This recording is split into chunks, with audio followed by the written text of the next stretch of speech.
It happens to the best of us. You've been hitting every extra magic hour, morning and night. Your smartwatch has already exploded because it can't keep track of how many miles you're walking and how many steps you're taking each day. And you're starting to realize that it's no secret that Disney can get exhausting. Long story short, you need a nap.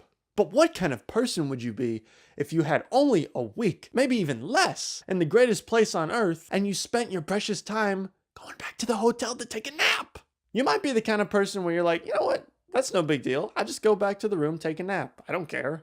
But if you're like me and you think about the money you're paying and the fact that you're in the greatest, happiest place on earth, you do not want to spend that time going to your hotel and sleeping. If you feel the same way I do about it, that you want to spend as much time as you can in the parks, you're in luck. Because Disney, whether they know it or not, have made some attractions that are really ideal for catching some Z's. They're good attractions, they're good rides, they're good shows, but you can't deny that the excitement factor isn't exactly through the roof on these certain attractions.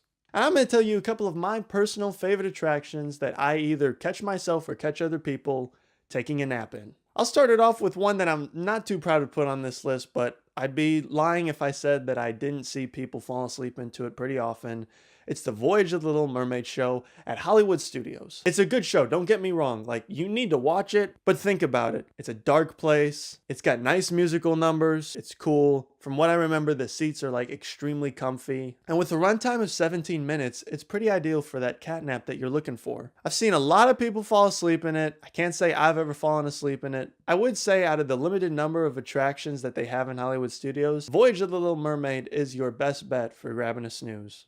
Now, the next one, I gotta admit, I find myself dozing off in it almost every time I see it. And it's a good show, but it's the American Adventure show at the US Pavilion in Epcot. Now look, I like the American Adventure. It has some of the best animatronics you can get at Walt Disney World. But there's no denying that it basically feels like a 30-minute history lesson, accompanied with a dark atmosphere, comfortable seats, some relaxing narration by Mark Twain and Ben Franklin, and that 30-minute runtime is really attractive whenever it comes to looking for maybe a little bit longer of a nap in the parks. If you find yourself getting tired and you need to cool off somewhere and just take it easy, maybe grab some shut-eye, I would say the American Adventure is your go-to. I would definitely say at least watch it once, but even if that first time you doze off, it's forgivable. Next two favorite nap spots are both in the Magic Kingdom in the same land. One of them is People Mover. I love People Mover. Everyone loves People Mover, but what's the real reason people love People Mover? It's because it's relaxing. I mean, being in the parks all day, you might be tired, you might be really hot, and you need a place to cool off, which makes People Mover so attractive for many guests. It's a soothing, relaxing little ride all around Tomorrowland. I also find that if you're like only with somebody else, or maybe you're just riding it alone, that if you kick your feet up on the car seat across from you, that it really makes for a nice little layout for you to sleep on. Plus, if the ride's not too busy, which most of the time it isn't, you might be able to just keep on strolling along. I mean, I don't know. Do the cast members kick you off? I mean, if you come around to the loading area and they see you sacked out in your car, are they really going to kick you off? I don't know. Never tried it. And sure, the ride goes a little faster than you would consider to be relaxing, and it has some sharp twists and turns that might awake light sleepers. But if you're a deep sleeper, nothing's going to interfere with your shut-eye. And the ride lasts about 10 minutes, so it's ideal for a quick little siesta in the hot afternoon at the Magic Kingdom. Now the next one, I do not mean any disrespect when I put this on my best naps list. I love this show. I love this show.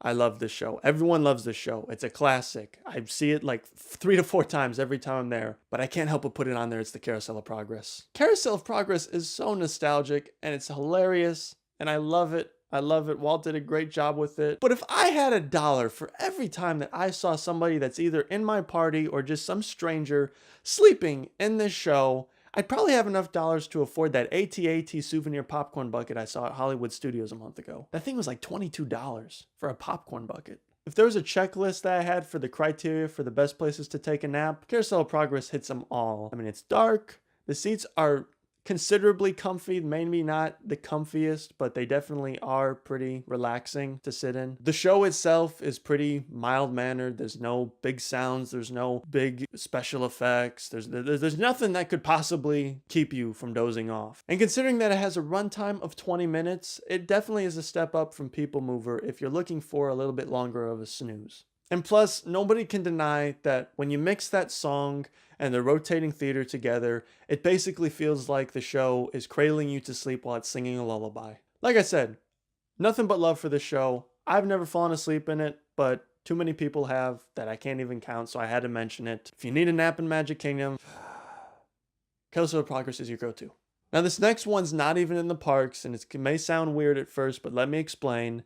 It's the resort monorail loop that connects Magic Kingdom to the surrounding 3 resorts. If you can get on this thing while there's like not a lot of people on it, foot traffic's kind of slow, you could probably ride this loop for, I don't know, maybe an hour and a half. I mean, I know they always make an announcement that they kindly ask that you would get off so that other guests can get on and yada yada yada. But honestly, if it wasn't that busy and they were like checking the cars or something and they just happened to see you sacked out on one of the seats, would the cast members remove you?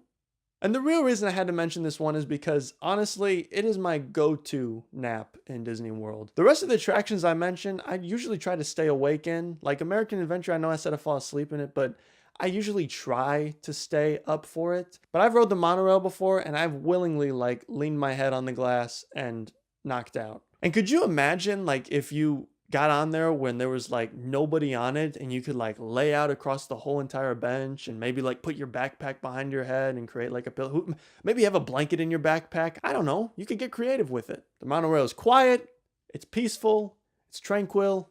All in all, the resort monorail loop that connects Magic Kingdom to the Contemporary Resort, the Polynesian Resort, the Grand Floridian Resort, and the Ticket and Transportation Center is definitely one of my go-to naps at Disney World. I gotta mention a couple attractions just really quick that I couldn't claim as my own personal favorites, but I'd be lying if I didn't say that I found people sleeping in them before or if they were really popular amongst other guests. One of them is just straight up blasphemous, and it's Finding Nemo the Musical at Animal Kingdom. I do not understand how you fall asleep during this ride. How do you fall asleep during Finding Nemo the Musical?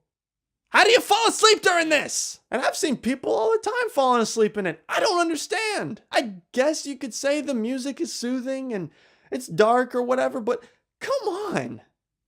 Just look at this. Another one mentioned that I could kind of see is Spaceship Earth. And I would probably put it on my personal favorites if the back headrest was not so darn uncomfortable. I mean, if you got creative and maybe put a poncho behind your head, or if you had a shirt that you bunched up or a jacket and just try to create some cushion.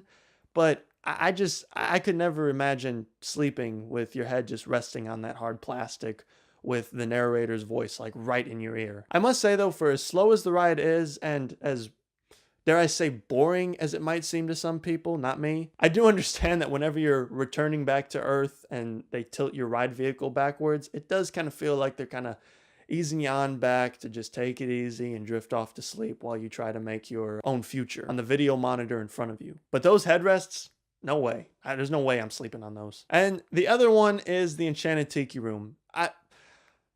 I just couldn't bring myself to fall asleep in Enchanted Tiki Room considering how involved Walt was behind it. And I just feel like I kind of owe him that respect that, hey, I'm not going to fall asleep in this show. Plus, it's not really that comfortable. I have seen people fall asleep in it before. Not me, but I just couldn't disrespect Walt that way. That's just me, though. I could see how if you're really desperate, you could probably take a nap in it, but not for me. No way. And so that concludes some of my favorite naps in Walt Disney World. Let me know if I've left any of your favorites out. Let me know if you have fallen asleep on an attraction before that I didn't mention, or if you've seen people fall asleep on a ride or a show before that I did not mention. I'm all ears, and I'm sure there's many of us that are wanting to find out what the best naps are in Disney World.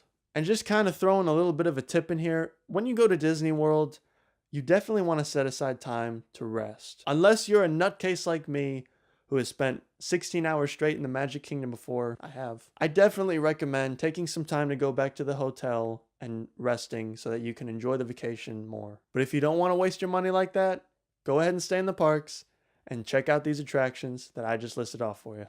Thanks for watching. Thanks for hanging out with me for a little bit, and goodbye.